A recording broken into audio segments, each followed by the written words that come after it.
Le jour de mon mariage, mon père a escorté ma sœur à l'hôtel pour la consoler d'une rupture. Laissé seul, j'ai vu un autre homme s'avancer pour m'offrir son bras. En le reconnaissant, mon père a blêmi de stupeur et la salle s'est tue. Je m'appelle Victorine Duval. J'ai 31 ans.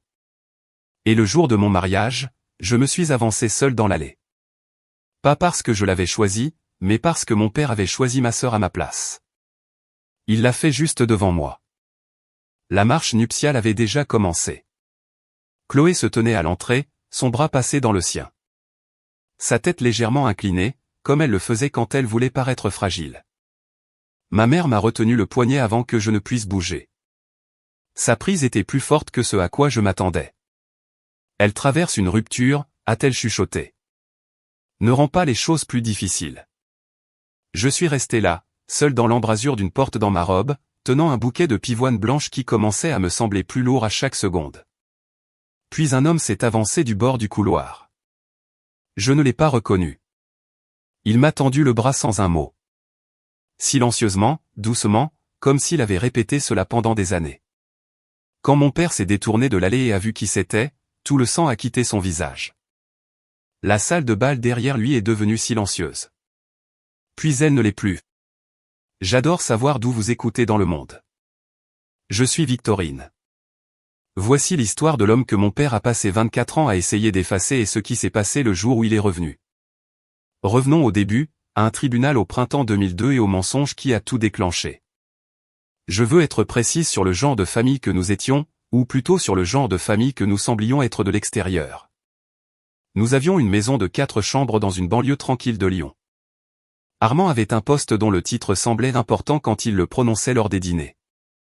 Ma mère organisait tout, les fêtes, les gâteaux d'anniversaire, les horaires scolaires avec une précision qui ne laissait aucune place à l'imprévu, y compris les sentiments. Armand Duval n'était pas mon père biologique.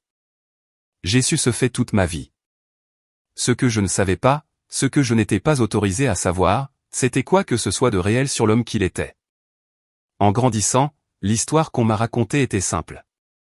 Mon père biologique, dont le nom ne m'a été dit qu'une seule fois et plus jamais, était parti avant mes 2 ans. Il avait un problème avec l'alcool. Il avait été instable. Les tribunaux avaient convenu qu'il était inapte, et il avait renoncé à ses droits sans se battre. C'était la version propre, finale, livrée avec le genre de calme qui décourage les questions de suivi. J'avais 5 ans quand Patricia a épousé Armand. J'avais 7 ans quand il m'a légalement adopté. Je ne me souviens pas qu'on m'ait demandé ce que j'en pensais. Je me souviens qu'on m'a dit de dire merci. Chloé est arrivée quand j'avais 8 ans. C'était le bébé et elle est entrée dans la famille comme certains enfants le font, comme une réinitialisation douce pour tous les autres. Armand souriait davantage. Patricia riait davantage. Et moi, sans le comprendre pleinement à l'époque, j'ai commencé à comprendre que ma fonction dans la famille était différente de celle de Chloé. Chloé était aimée. J'étais géré. Je ne dis pas cela avec amertume. Il m'a fallu beaucoup de temps pour trouver le mot juste pour cela, mais c'était ça. J'étais géré. Apprécié quand j'accomplissais quelque chose. Ignoré quand j'avais besoin de quelque chose et redirigé chaque fois que je m'approchais trop d'une question qui mettait les adultes de la pièce mal à l'aise. Je suis parti pour l'école d'infirmière à 18 ans et je n'ai jamais réemménagé. Ce n'est pas dramatique. Ce n'était même pas une décision à laquelle j'ai dû beaucoup réfléchir. C'était simplement évident, comme certaines choses sont évidentes une fois que vous avez été dehors assez longtemps pour voir la forme de ce que vous avez laissé. J'ai construit une vie à Marseille. Je suis devenue infirmière en soins intensifs. J'étais doué pour ça. Le genre de talent qui vient d'avoir appris très tôt à lire une pièce, à rester calme quand tout s'écroule autour de vous. Comment tenir la main de quelqu'un sans que cela tourne autour de vous? Les mots m'ont beaucoup appris, mais honnêtement, j'avais appris la majeure partie avant même de mettre les pieds dans un hôpital. Je rentrais à la maison pour Noël quand je pouvais. J'appelais pour les anniversaires. J'envoyais des cartes. Je maintenais ce que ma mère appelait un lien et ce que je considérais en privé comme une distance prudente. Assez de proximité pour maintenir la paix, pas assez pour être submergé. Puis j'ai rencontré Benoît. Benoît Mercier est entré dans ma vie à un moment où j'avais sincèrement cessé d'attendre quelqu'un. Il était avocat commis d'office, patient d'une manière qui semblait presque têtue, curieux de tout, et complètement incapable de quitter une pièce sans vérifier que tout le monde allait bien. Il me faisait rire. Plus important encore, il me donnait l'impression de ne pas avoir à faire semblant d'aller bien. Nous étions ensemble depuis 2 ans avant qu'il ne me demande en mariage. Il l'a fait à la maison, dans notre cuisine, un dimanche matin, sans public et sans cérémonie.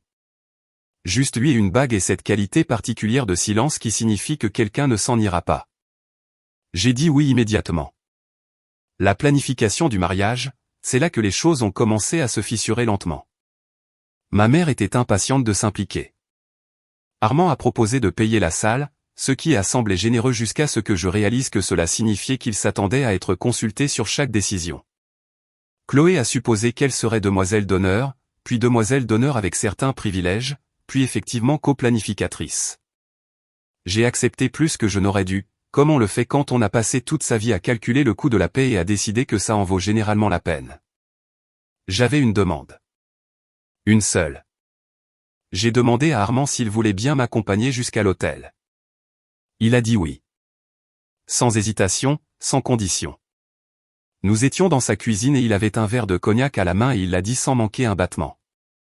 Et il a ressemblé à ce moment-là au père que j'avais passé 31 ans à essayer de croire que j'avais. J'ai construit toute la cérémonie autour de ce oui. Les fleurs, la musique d'entrée, le moment de l'entrée, tout était arrangé autour de l'image de mon père marchant à mes côtés. Quels que soient les sentiments compliqués que j'avais à son égard, quels que soient les calculs prudents que j'avais faits au fil des ans pour maintenir notre relation fonctionnelle, je voulais cette image. Je pense que la plupart des filles le font, peu importe ce qu'elles savent. Benoît connaissait mon histoire mieux que quiconque. Il connaissait Armand, l'adoption, la version de mon père biologique avec laquelle j'avais grandi. Il écoutait comme il le faisait toujours, sans corriger, sans combler le silence. Mais parfois, dans les semaines précédant le mariage, il avait une expression sur le visage quand nous parlions de ma famille. Je la remarquais et lui demandais ce qui n'allait pas. Il disait, rien. Je t'aime, c'est tout. Je laissais passer à chaque fois. J'avais assez à gérer. Je ne savais pas alors ce qu'il portait. Je ne le saurais pas avant que les portes de cette salle de bal ne s'ouvrent. Voici ce qu'on m'a dit à propos de Théo Leclerc. On m'a dit son nom exactement une fois, par accident. J'avais 9 ans, je fouillais dans une boîte dans le placard du couloir à la recherche d'une paire de ciseaux. Au lieu de cela, j'ai trouvé une enveloppe Kraft avec une adresse d'expéditeur qui ne signifiait rien pour moi, adressée à ma mère avec une écriture que je ne reconnaissais pas. Armand est arrivé au coin et l'a prise de mes mains d'un mouvement fluide. Il n'a pas crié. Il m'a juste regardé et a dit, « Ce n'est pas pour toi. » Et puis il l'a rangé quelque part que je n'ai jamais trouvé. Cette nuit-là, j'ai demandé à ma mère qui était Théo Leclerc. Elle a dit que c'était personne.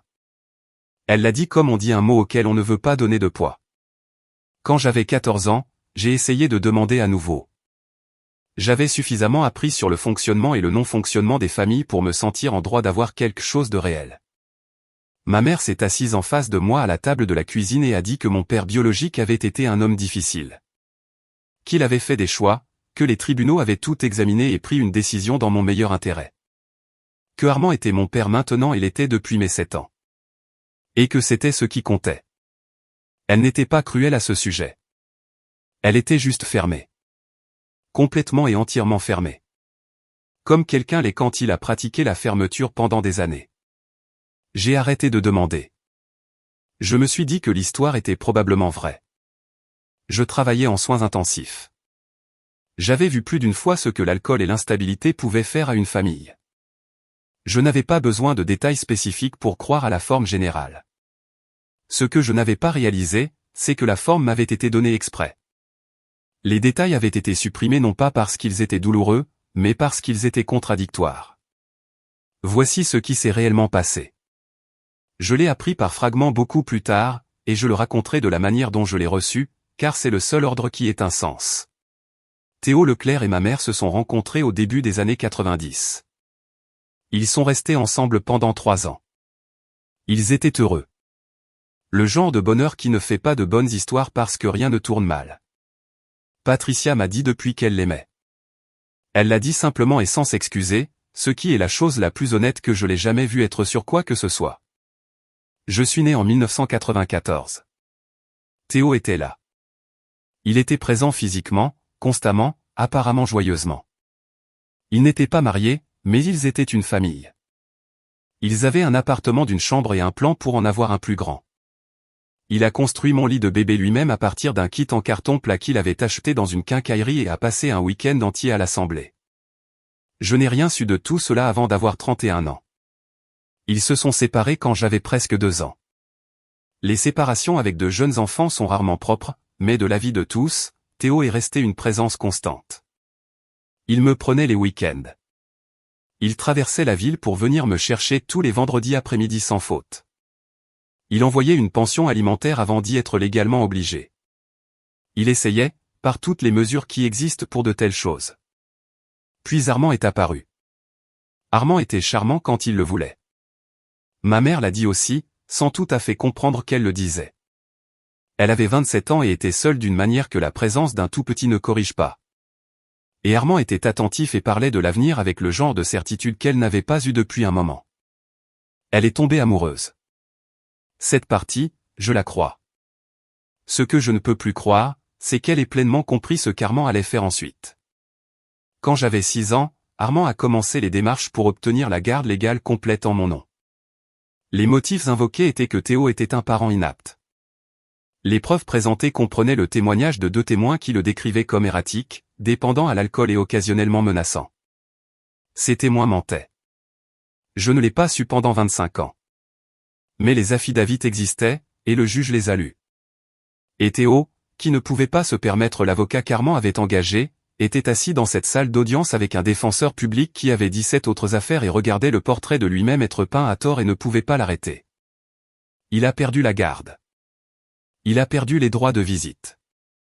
Il a perdu, après la demande ultérieure d'Armand, même ses droits parentaux, révoqués par une procédure de résiliation fondée sur le même dossier fabriqué. Il a été effacé légalement, officiellement, complètement. Il m'a dit plus tard qu'il était resté longtemps devant le palais de justice après la fin de l'audience. Il renifle. Il ne savait pas où aller. Il avait un camion, un emploi de menuisier pour un entrepreneur dans l'Est, et un appartement d'une chambre qui avait encore un dessin que j'avais fait sur le réfrigérateur, tenu par un aimant qui disait « Paris est pour les amoureux », qu'il avait acheté dans une station-service parce que ça me faisait rire. Il est rentré chez lui. Il racle sa gorge. Il a gardé le dessin. Il a tout gardé. Il n'a jamais cessé de me chercher. Il a engagé un détective en 2009 qui a trouvé une adresse et a envoyé une lettre. La lettre a été interceptée. Je le sais maintenant et je ne l'ai jamais vue. Il a écrit quand même pendant des années. Des lettres qui allaient ailleurs ou nulle part. Il en a gardé des copies dans une boîte à chaussures. Quand ma mère me l'a raconté, assise en face de moi à ma table de cuisine 8 mois avant mon mariage, elle pleurait. Pas de façon dramatique, juste régulièrement. La façon dont les gens pleurent quand ils ont tenu quelque chose si longtemps que le poids est devenu une partie d'eux. Elle a dit, j'ai découvert ce que les témoins avaient fait en 2006. Armand me l'a dit lui-même. Il pensait que ça me rassurerait. Il pensait que je verrais ça comme lui nous protégeant. Elle a marqué une pause. J'ai vécu avec ça pendant 20 ans. Je n'ai rien dit. Je suis resté très immobile.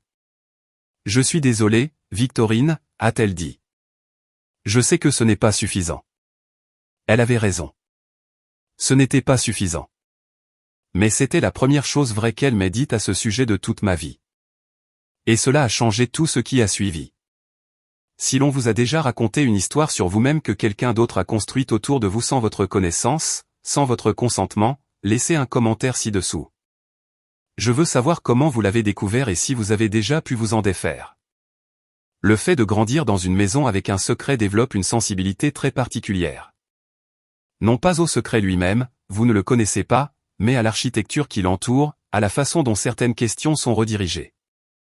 La façon dont certains noms ne sont pas prononcés. Cette qualité particulière de silence quand vous vous êtes trop approché de quelque chose de réel. J'étais une enfant prudente à cause de cela. Une adolescente prudente. Une adulte prudente. J'ai appris à observer les pièces avant d'y entrer. J'ai appris à lire la différence entre un silence reposant et un silence lourd. Ces compétences ont fait de moi une très bonne infirmière en soins intensifs et une personne quelque peu difficile à approcher. Benoît s'est rapproché quand même. Je lui ai raconté tout ce que je savais, qui était la version éditée, le récit approuvé par la famille. Père biologique difficile, adoption. Armand, qui allait bien comme les maisons froides vont bien. Elle garde la pluie à l'extérieur. Benoît écoutait sans m'interrompre. Puis il a posé une question. Tu te demandes parfois si l'histoire est vraie? J'ai dit que je m'étais posé la question quand j'étais plus jeune. Puis j'ai dit que j'avais arrêté de me poser la question parce qu'il n'y avait aucun moyen de vérifier. Il n'a pas insisté. C'était l'une des choses à propos de Benoît. Il savait quand rester à côté de quelque chose et quand le laisser être. Nous nous sommes fiancés un dimanche matin dans notre cuisine.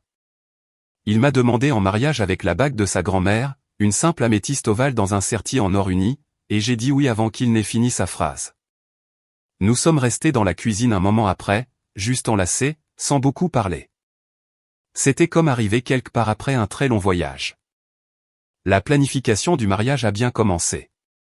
Puis ma mère s'est impliquée, et Armand s'est impliqué, et Chloé s'est impliquée, et quelque part vers la 3e semaine de discussion sur les centres de table, j'ai compris pourquoi certaines personnes s'enfuient pour se marier. L'implication d'Armand était la plus compliquée.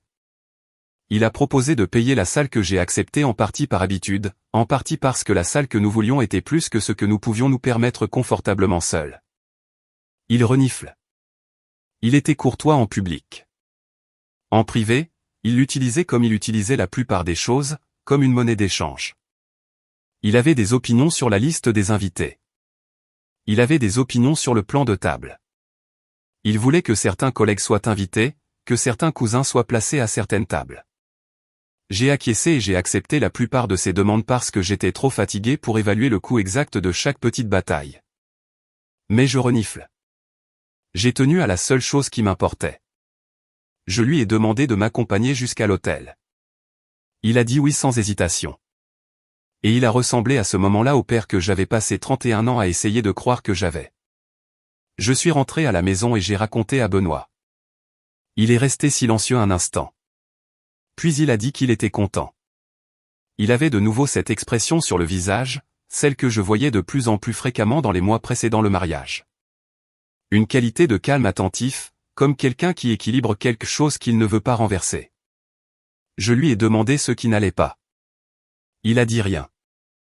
Il a dit qu'il m'aimait. Il m'a embrassé sur le front et est allé préparer le dîner. Et j'ai laissé tomber parce que c'est ce que je faisais. Et parce que j'avais appris il y a longtemps que les espaces entre Benoît et moi n'étaient pas toujours les miens à combler. Les mois qui ont suivi ont été remplis de logistique et de petites joies, essayage de robes, dégustation de menus, le plaisir particulier de choisir les couleurs de serviettes avec quelqu'un que l'on aime vraiment. Diane, ma plus vieille amie et demoiselle d'honneur, une femme constitutionnellement incapable de prendre quoi que ce soit trop au sérieux trop longtemps, a allégé le processus plus qu'il n'aurait dû l'être, et je lui étais reconnaissante d'une manière que je n'ai pas entièrement exprimée. Je n'ai pas parlé à Diane de la confession de ma mère. Cela me semblait trop vaste pour une conversation décontractée et trop irrésolue pour une conversation sérieuse. Je continuais à y réfléchir, à le retourner dans ma tête, incertaine de sa forme. Ma mère appelait régulièrement pendant ces mois. Nous parlions du mariage. Nous parlions du dîner de répétition. Nous tournions autour de tout ce que nous avions dit dans ma cuisine cet après-midi-là. Le nom de Théo Leclerc n'est plus jamais revenu. Pas une seule fois dans aucun de ses appels. J'ai supposé qu'elle ne l'avait pas contacté, ou qu'il avait refusé, ou que toute cette affaire était suspendue dans cet état indéfini. Reconnu entre nous mais sans suite. 6 semaines avant le mariage, Benoît est rentré du travail et a été différent pour le reste de la soirée. Pas exactement contrarié, plutôt comme quelqu'un à qui on a remis quelque chose et qui décide soigneusement où le poser. Je l'ai observé à travers la table du dîner et j'ai laissé tomber. Je ne savais pas qu'il avait rencontré Théo Leclerc cet après-midi-là. Je ne le saurais pas avant l'embrasure de la porte. Il y a une sorte de crainte particulière qui s'installe la semaine précédant un mariage.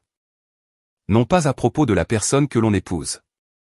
Cette partie était simple et claire pour moi, d'une manière que presque rien d'autre dans ma vie n'avait jamais été. C'est à propos de tout le monde. C'est à propos de rassembler toutes vos personnes compliquées dans une seule pièce et d'espérer que les coutures tiendront. Le dîner de répétition a eu lieu un jeudi. Armand a porté un toast. C'était poli et chaleureux et ça a frappé toutes les notes. À quel point il était fier, à quel point il avait toujours vu en moi. À quel point il était heureux de gagner un fils en Benoît. La table a applaudi. J'ai souri. En face de moi, Benoît tenait son verre de vin et souriait aussi. Et j'ai vu sa mâchoire faire une petite chose qu'elle faisait quand il s'efforçait de garder son expression immobile. Je lui ai demandé cette nuit-là, de retour à l'hôtel, ce qui se passait avec lui. Je veux juste que demain soit parfait pour toi, a-t-il dit. Benoît. Il renifle. Il m'a regardé longuement. Puis il a dit, il y a des choses en mouvement qui, je pense, vont bien se passer. J'ai besoin que tu me fasses confiance. Je l'ai regardé fixement. C'est la phrase la moins rassurante que tu aies jamais prononcée. Il a presque souri. Je sais. Je suis désolé. Fais-moi juste confiance, d'accord? J'ai dit d'accord parce que je lui faisais confiance, mais je n'ai pas bien dormi. Ma mère, ces derniers jours, faisait quelque chose que je ne pouvais pas tout à fait nommer. Elle était présente à tout. Essayage, répétition, préparatif du matin, mais elle avait une qualité d'observation que je ne lui connaissais pas. Elle n'arrêtait pas de vérifier son téléphone. Elle n'arrêtait pas de regarder vers les portes. Elle m'a apporté du thé ce matin-là sans qu'on le lui demande et m'a tenu les mains un instant de plus que nécessaire en me tendant la tasse. « Tu es magnifique », a-t-elle dit. « Maman, qu'est-ce qui se passe ?»« Rien », a-t-elle dit. « Je t'aime, c'est tout. » Elle est retournée s'occuper du voile et j'ai laissé tomber parce que j'avais un mariage dans 4h17 autre chose qui demandait mon attention. Ce que je ne savais pas, ce que je ne saurais que des semaines plus tard quand ma mère m'a assise et m'a raconté la séquence complète, c'est qu'elle avait été en contact avec Théo depuis octobre. Elle lui avait parlé du mariage en février. Elle lui avait donné le lieu, la date, l'heure. Elle lui avait demandé soigneusement s'il voulait venir. Il avait dit oui immédiatement sans hésitation. Il ne me l'avait pas dit. Ma mère avait pris cette décision délibérément et elle a expliqué son raisonnement depuis et je ne suis toujours pas entièrement sûr d'être d'accord avec elle. Elle a dit qu'elle ne savait pas si je l'autoriserais et elle avait peur que si je disais non, je le regretterais plus tard. Elle a dit qu'elle m'avait regardé passer toute ma vie à me protéger des choses qui faisaient mal et elle savait par expérience que certaines protections ne sont que de la distance portant un nom différent. Elle avait probablement raison. J'aurais probablement dit non, et elle avait probablement raison que je l'aurais regretté. Cela ne résout pas entièrement le problème, mais c'est là où nous en sommes. Ce qu'elle ne savait pas non plus, ce qu'on ne lui avait même pas dit, c'est que Théo avait contacté Benoît directement. Il avait trouvé l'adresse email professionnelle de Benoît via le site web du bureau du défenseur public un mardi de mars. Il avait écrit un message court et prudent expliquant qui il était. Il avait dit qu'il ne demandait rien, sauf de savoir que Victorine était en sécurité et heureuse. Il avait dit qu'il comprendrait parfaitement si Benoît lui disait de ne pas venir. Benoît avait répondu dans l'heure. Ils s'étaient rencontrés pour un café la semaine suivante. Théo n'avait rien apporté avec lui, sauf une petite photographie. Moi à 4 ans, assise dans ce qu'il a décrit comme la chaise haute la plus instable du monde, portant un bavoir qui disait « Né pour être sauvage ». Il l'a posé sur la table entre eux. Il n'a pas fait de discours. Il a simplement dit qu'il me cherchait depuis longtemps et qu'il était reconnaissant de savoir que j'avais quelqu'un de bien. Benoît me l'a raconté 6 semaines plus tard, après le mariage. Il a dit, j'ai regardé cette photographie et j'ai su qu'il disait la vérité sur tout. Je pouvais le voir à la façon dont il la tenait. Donc Benoît savait, ma mère savait, Théo savait, et moi, la mariée. Je ne savais rien, sauf que je voulais des pivoines blanches et un quatuor à cordes et que mon père m'accompagne jusqu'à l'hôtel. Théo n'avait pas l'intention de s'immiscer dans la cérémonie. Ce n'était jamais le plan. Il allait s'asseoir au fond, regarder de loin, et cela aurait suffi. C'est ce qu'il a dit à Benoît. C'est ce qu'il a dit à ma mère. Ce qu'aucun d'eux n'avait prévu, c'était Armand. Et je suppose qu'après 24 ans, aucun d'eux n'aurait dû être surpris qu'Armand trouve un moyen de changer le plan. Je veux vous raconter ce que Benoît a découvert parce que c'est important. Il ne l'a pas cherché. Pas au début. Pas de manière ciblée. Mais le droit de la famille est un petit monde et certains schémas se répètent. On voit les mêmes tactiques utilisées de la même manière, les mêmes points de pression exploités par les mêmes types de personnes. Quand on en a vu suffisamment, on développe une reconnaissance. Benoît avait traité une affaire en 2022.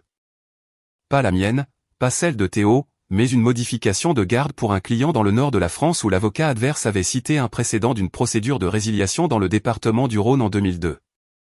Il a retiré l'affaire, l'a lu, a noté le juge-président, l'avocat au dossier, la structure du témoignage. Il n'a pas reconnu les noms.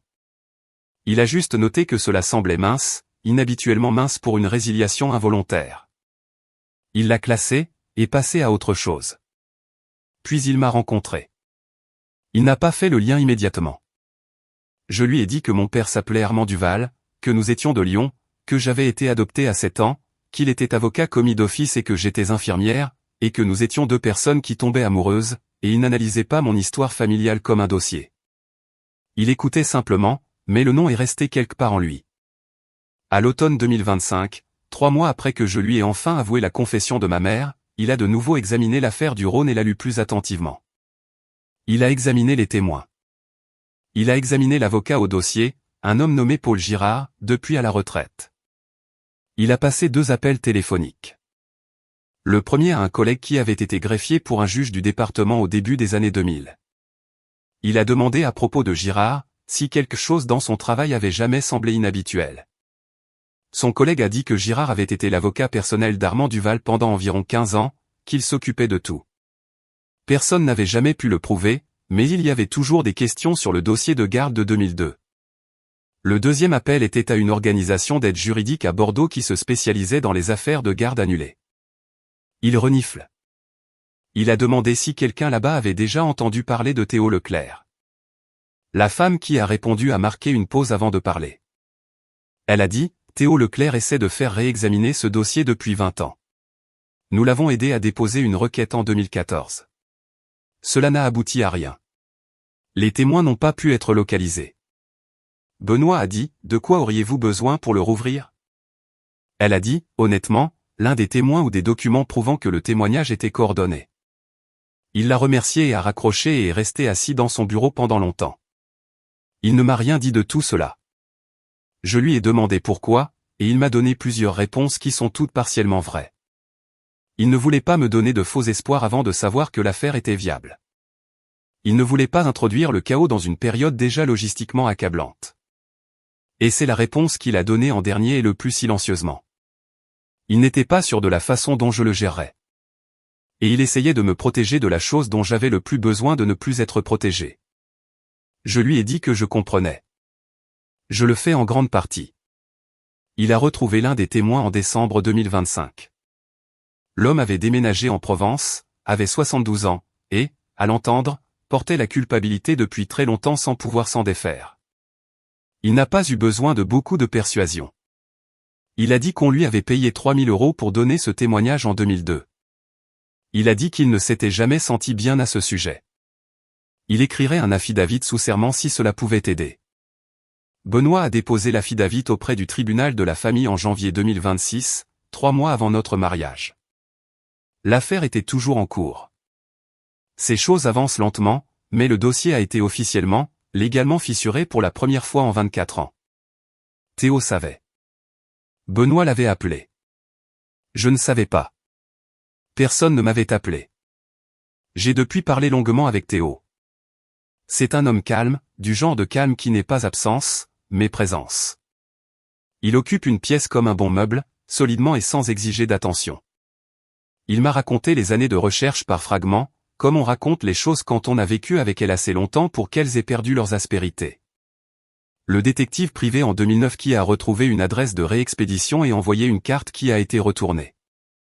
Les dossiers scolaires, les recherches LinkedIn, les 2 voyages distincts à Lyon, espacés de plusieurs années, où il s'est assis devant une maison qu'il pensait être la nôtre, puis est rentré chez lui parce qu'il ne pouvait pas se résoudre à frapper à une porte et risquer de me faire plus de mal.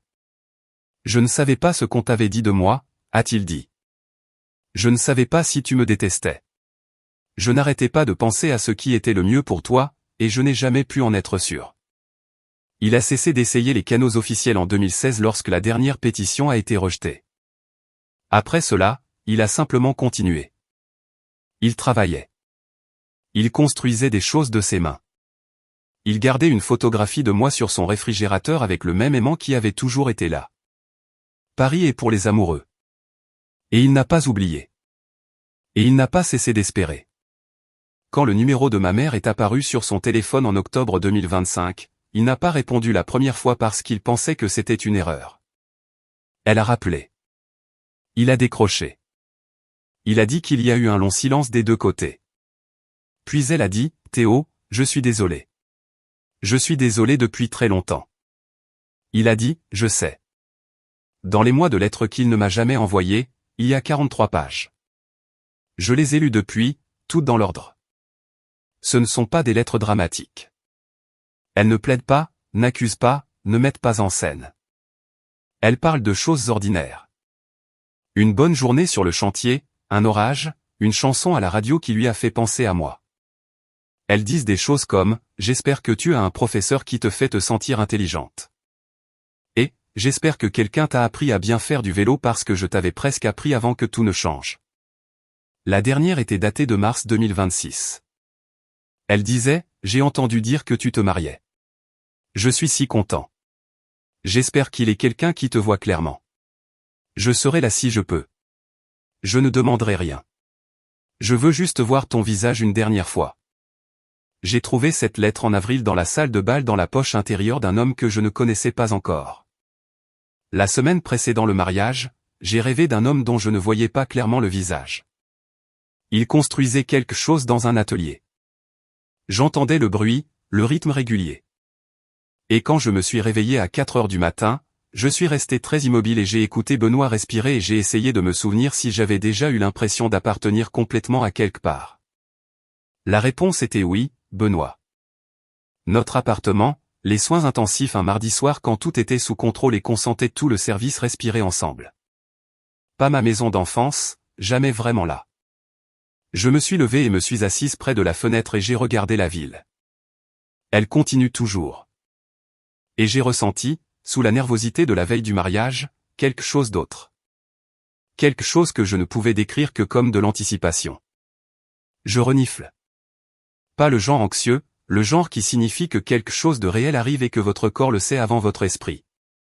Je ne savais pas à quel point j'avais raison. Benoît s'est levé tôt ce matin-là. Nous avions convenu de rester séparés avant la cérémonie. Superstition surtout, pour la tranquillité d'esprit de ma mère. Il m'a embrassé à la porte de la chambre voisine à 7 heures et a tenu mon visage entre ses mains un instant, de la manière particulière qu'il a quand il veut que j'entende ce qu'il dit. « Je t'aime », a-t-il dit. « Quoi qu'il arrive aujourd'hui, je t'aime. » D'accord. Quoi qu'il arrive aujourd'hui, ai-je répété. C'est une formulation très spécifique. Victorine, je plaisante. Je t'aime aussi. Il m'a embrassé sur le front et est sorti, et je suis resté là avec un sentiment dans l'estomac qui n'était pas entièrement lié à l'excitation. Diane est arrivée à 8 heures avec du café et le genre de calme que seules les meilleures personnes apportent au matin à forts enjeux. Elle m'a aidé à enfiler ma robe, à réparer le fermoir du collier de ma grand-mère que je n'arrivais jamais à gérer seule, et à parler tout le temps de choses agréables et sans importance. C'est une compétence, garder quelqu'un de niveau sans le faire se sentir géré. Elle l'avait. Ma mère est arrivée à 9 heures. Elle était déjà habillée, du bleu pâle qu'elle avait choisi des mois auparavant, et elle ressemblait à quelqu'un qui avait pris une décision et qui vivait dedans. Résolue, légèrement effrayée, plus présente que je ne l'avais vue depuis des années. Elle a aidé à arranger mon voile. Elle a lissé le tissu sur mes épaules avec les deux mains, comme elle le faisait pour redresser mon blazer d'école quand j'étais petite. C'était un geste si ordinaire que cela m'a presque anéanti. « Maman », ai-je dit. « Chut », a-t-elle dit très doucement. « Laisse-moi juste faire ça. » Alors je l'ai laissé faire. De l'autre côté de la salle, dans un espace d'attente près de l'entrée de service, Théo Leclerc était assis sur une chaise pliante, dans son meilleur costume. Il l'avait acheté 2 semaines plus tôt. Il s'était rendu dans un grand magasin à Bordeaux un samedi matin et avait demandé à un jeune vendeur de l'aider à trouver quelque chose d'approprié pour un mariage. Le vendeur a demandé « Le mariage de qui ?» Il a marqué une longue pause avant de répondre « De ma fille », a-t-il dit. C'était la première fois qu'il utilisait ce mot à voix haute en 24 ans. Le costume était bleu marine. Il avait une pochette.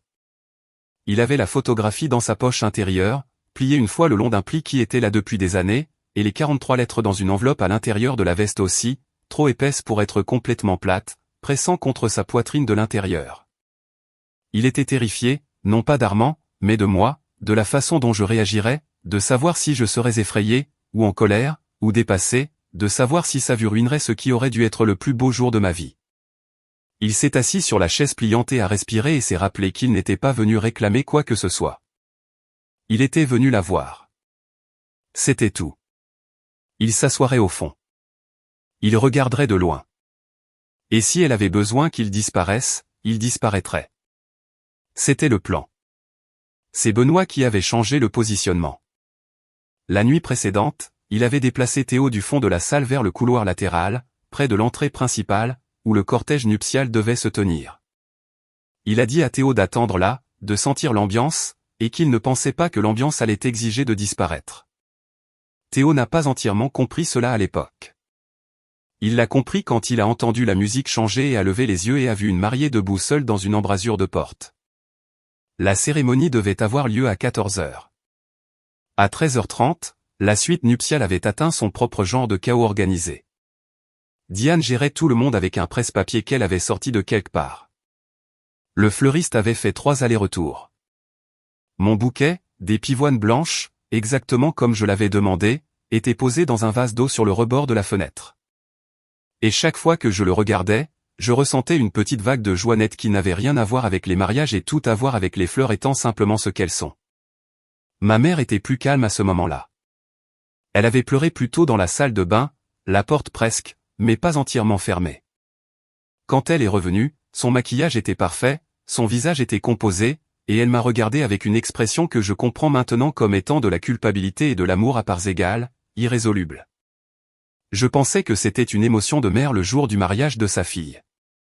Je me suis trompé sur ce point, mais j'ai cessé de m'en vouloir.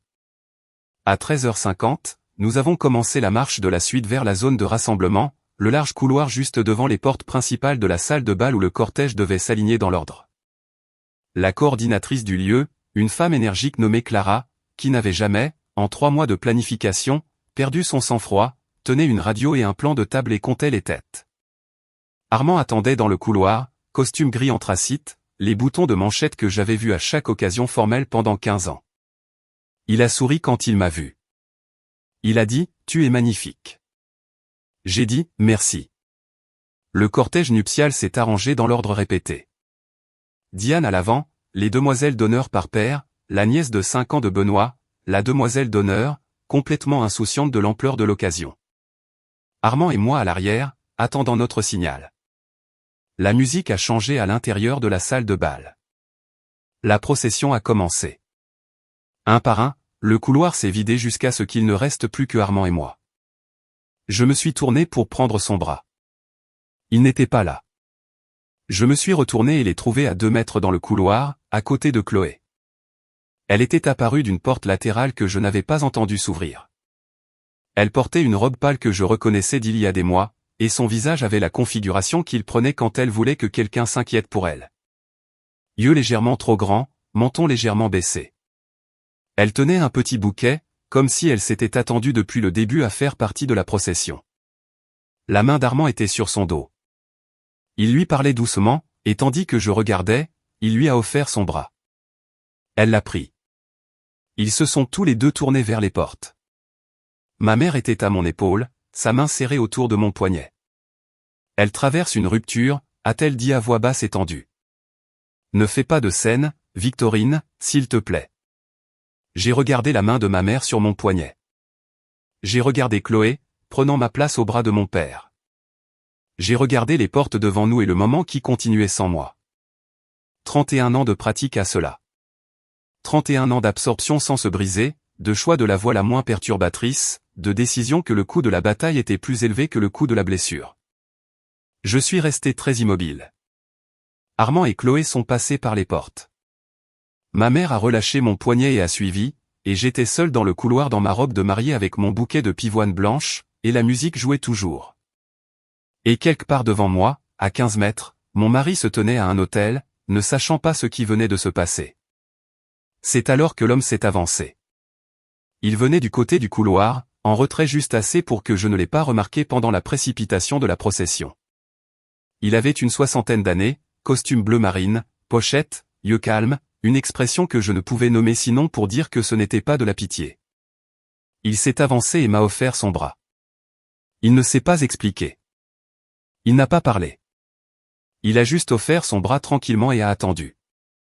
Comme s'il avait pratiqué la patience pendant très longtemps et en avait assez pour tout ce dont j'avais besoin. Je l'ai regardé. Je ne savais pas qui il était, mais j'ai pris son bras et nous sommes entrés ensemble. Les portes se sont ouvertes. Je ne sais pas ce que les invités ont vu en premier, la mariée qu'ils attendaient arrivant enfin, ou l'homme inconnu à ses côtés. Je sais ce que j'ai entendu. La qualité particulière de la surprise qui traverse une foule avant d'avoir le temps de devenir un son. L'inspiration collective qui se propage de l'avant à l'arrière. Puis nous étions dans la lumière et la pièce était pleine et tous ces visages étaient tournés vers nous. Et je faisais ce que j'avais passé ma vie à apprendre à faire.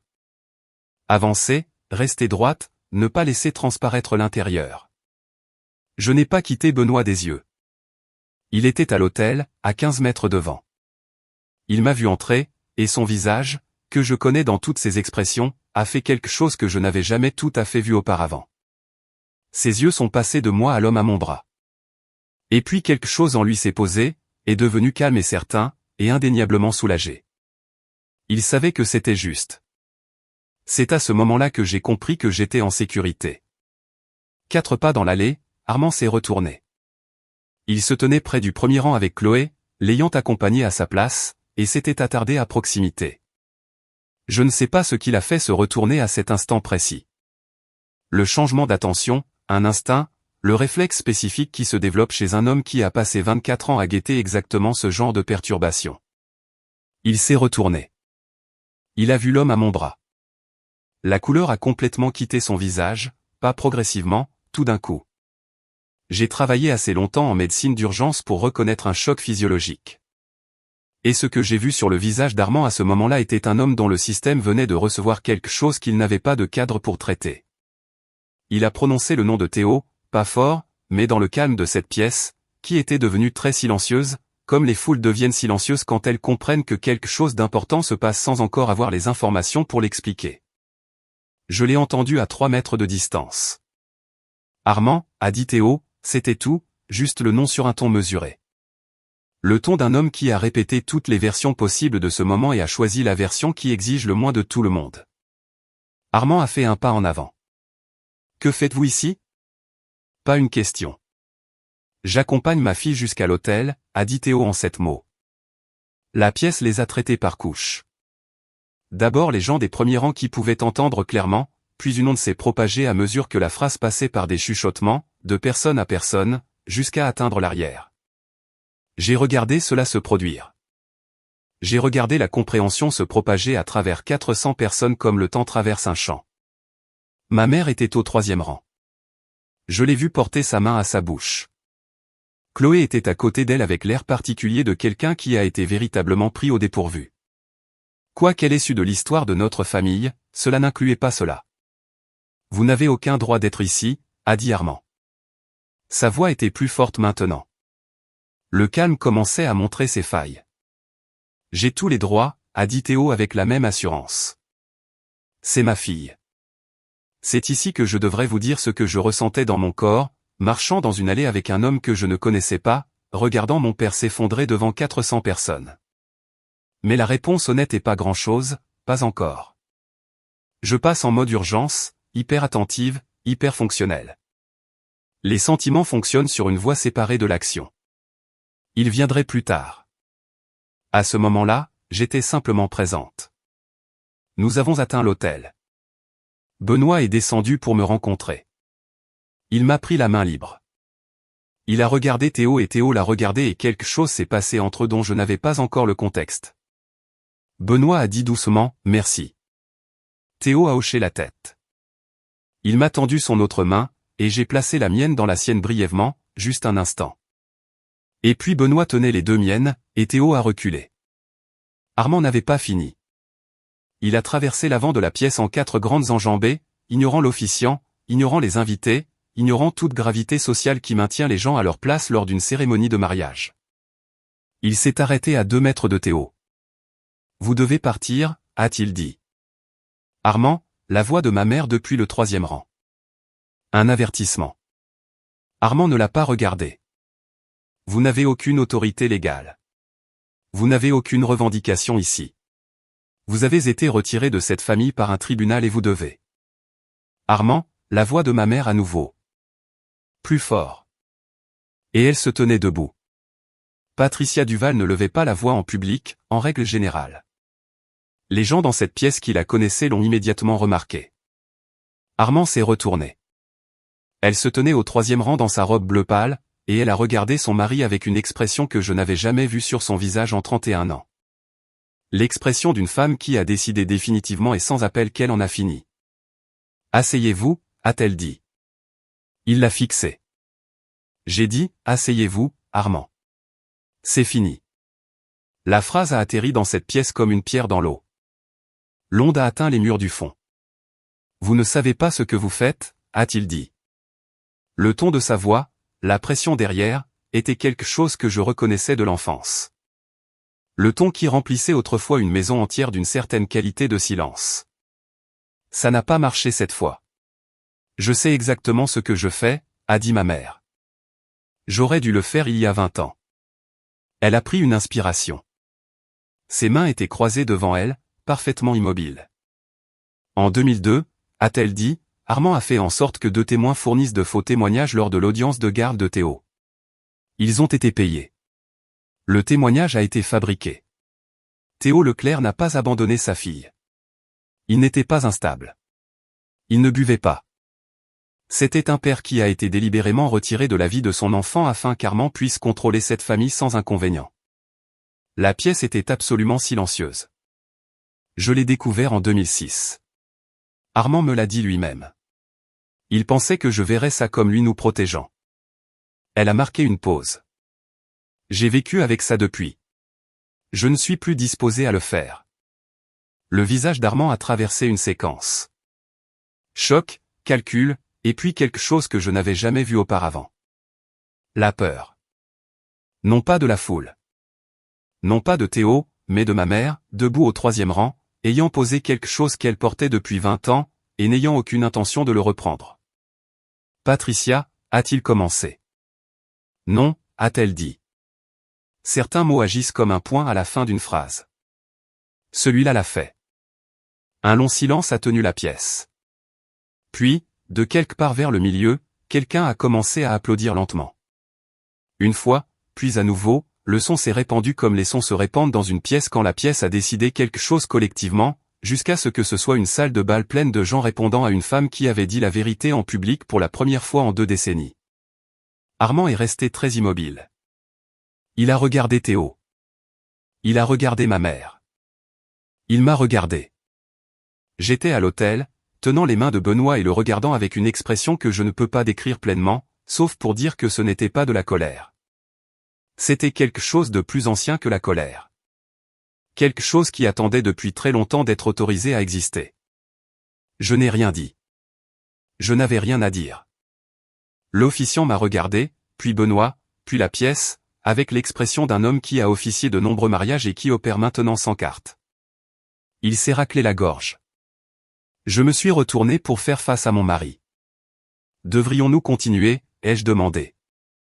Benoît m'a regardé comme si j'étais la chose la plus claire qu'il ait jamais vue. Oui, a-t-il dit. Marions-nous.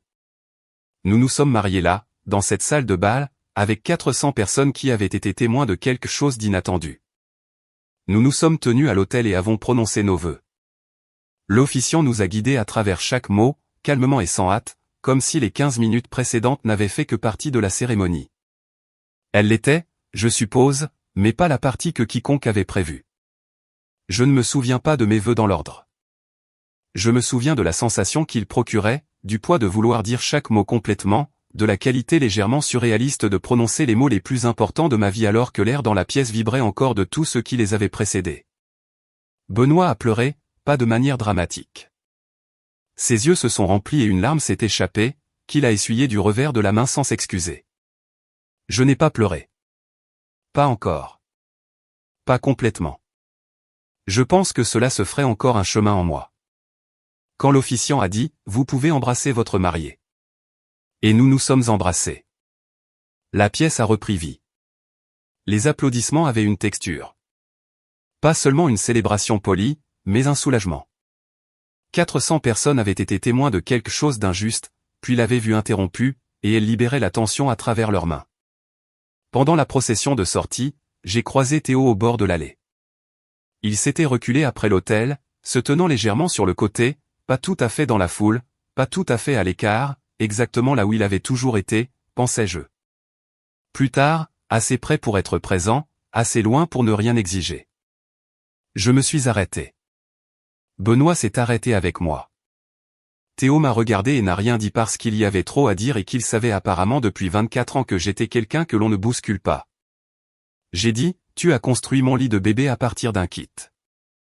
Son visage a fait quelque chose que je porterai longtemps avec moi. Ça m'a pris tout le week-end, a-t-il dit. J'ai hoché la tête. Je n'avais pas plus de mots que ça. Mais j'ai tendu la main et il l'a prise. Et nous sommes restés comme ça un instant pendant que la musique de procession jouait et que les invités défilaient devant nous. Et j'ai senti quelque chose se déplacer dans ma poitrine. Quelque chose qui faisait mal et qui était aussi un soulagement indéniable. Armand est parti pendant le cortège de sortie. Je ne l'ai pas vu partir.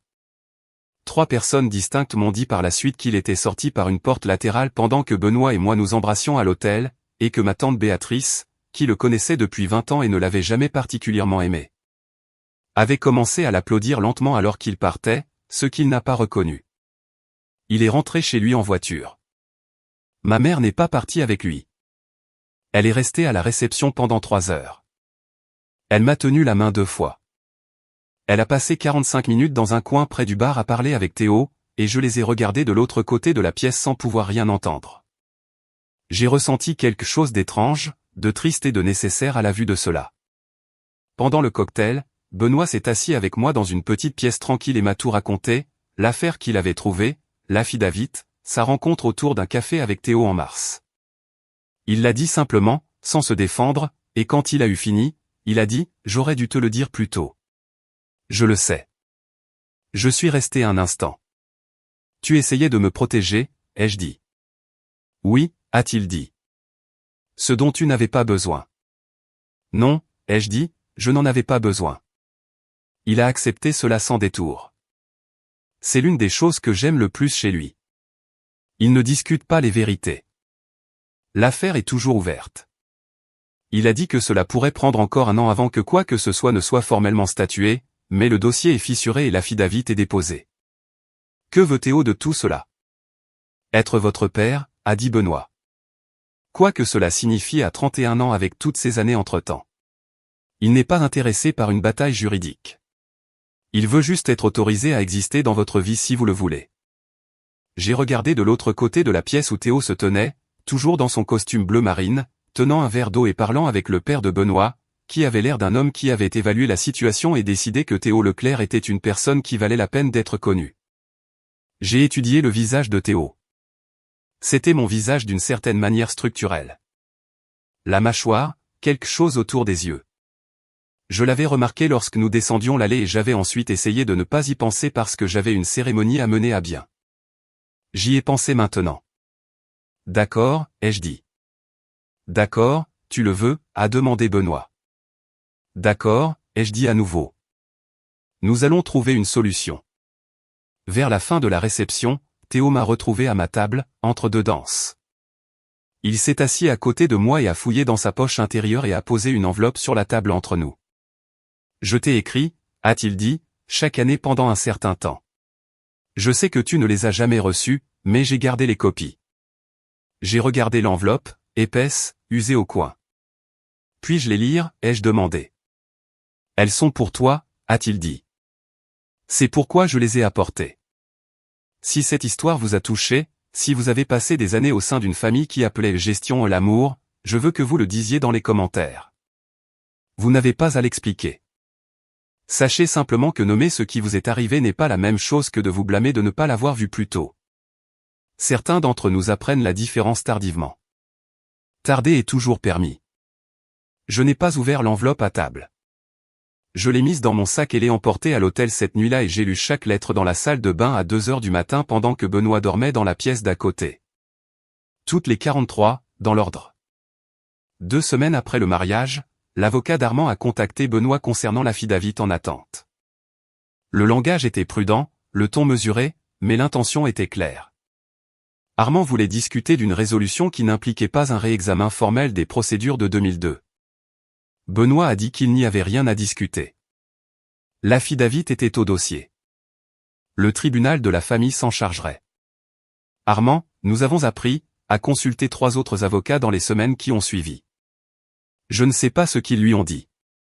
Je sais ce qu'il n'a pas fait. Il ne m'a pas appelé. Il n'a pas envoyé de message, de lettre ou de mot du tout. Il était sorti par une porte latérale pendant mon cortège de sortie. Il n'avait pas regardé en arrière. Pour la première fois de ma vie, moi non plus. Ce n'est pas la fin exactement. C'est la fin de l'événement. Le reste est plus lent. Théo et moi avons dîné 4 fois depuis le mariage. Nous n'avons pas encore les mots pour ce que nous sommes l'un pour l'autre. Le mot père se trouve entre nous comme un objet que ni l'un ni l'autre ne sait trop comment prendre. Alors nous utilisons d'autres mots. Nous utilisons les prénoms. Nous disons des choses comme « j'aimerais te revoir » et « je t'enverrai un message quand je serai à Bordeaux ». Et nous le pensons. Lors de notre 2e dîner, il m'a emmené devant l'immeuble où il vivait quand je suis né. Il n'y vit plus, mais nous sommes passés devant et il a désigné une fenêtre au 2e étage. C'était le salon, a-t-il dit. Tu t'asseyais dans un rayon de soleil sur le sol et tu essayais de manger des livres. J'ai ri longtemps de cela. Cela ressemblait d'une manière tranquille à me souvenir de quelque chose que je n'avais jamais réellement su. Ma mère et Armand se sont séparés en juin. Elle reste chez sa sœur à Nice pendant qu'elle réfléchit à la suite. Elle m'appelle 2 fois par semaine maintenant. Nos conversations sont différentes, moins prudentes, plus honnêtes. Nous apprenons lentement à nous parler sans l'architecture du vieux secret entre nous. Ce n'est pas facile. Je ne pense pas que ce soit censé l'être. Chloé m'a appelé 2 fois. Je n'ai pas encore rappelé. Je le ferai un jour. Elle a été utilisée par son père d'une manière qu'elle n'a pas choisie ou pleinement comprise. Et ce n'est pas de sa faute. Mais j'ai besoin de temps. Et le temps, j'ai décidé, est quelque chose que je suis autorisé à prendre. Benoît et moi allons bien. Plus que bien. Nous sommes dans le bonheur calme et particulier de 2 personnes qui ont traversé quelque chose ensemble et en sont sorties en se connaissant plus complètement. Le premier matin de notre mariage, je lui ai parlé des lettres, de celle de 2008, de la phrase qui disait « Être aimé n'est pas la même chose qu'être géré ». J'espère que quelqu'un te l'a dit. Benoît est resté silencieux un instant. Puis il a dit qu'il savait qui tu étais avant de devoir te connaître. Oui, il le savait. J'ai passé 31 ans au sein d'une famille où j'étais géré par des gens qui appelaient ça de l'amour. J'ai passé le jour de mon mariage à découvrir à quoi ressemblait la différence.